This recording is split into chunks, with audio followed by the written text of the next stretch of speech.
At 2:46 p.m., the ground beneath Japan began to roar, and no one yet knew that the ocean was already on its way to finish what the Earth had started.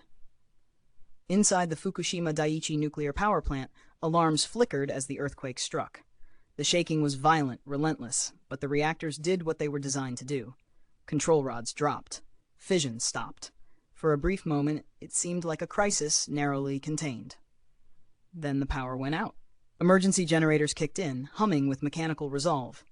Cooling systems kept the reactors stable, flushing away heat that refused to fade. Nuclear reactions may stop in seconds, but decay heat lingers, silent and deadly.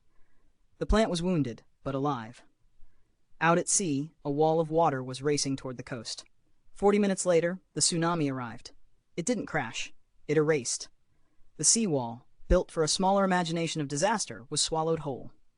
Black water poured over buildings, smashed generators, drowned fuel tanks, and turned control rooms into dark, powerless shells. Engineers stared at dead screens, twisted cables, and gauges frozen in place.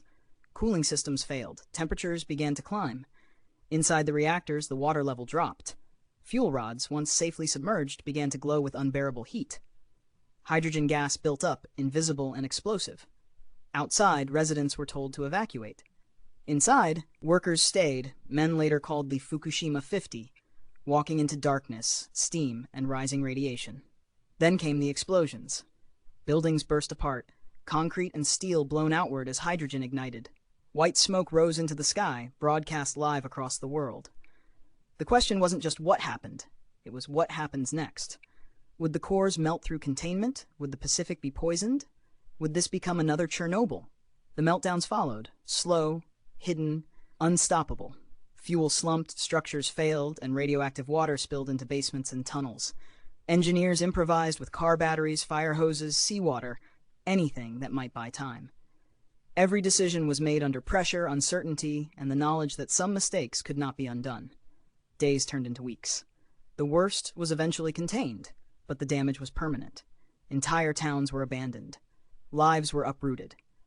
Trust in technology cracked. Fukushima became a word that carried fear, loss, and humility.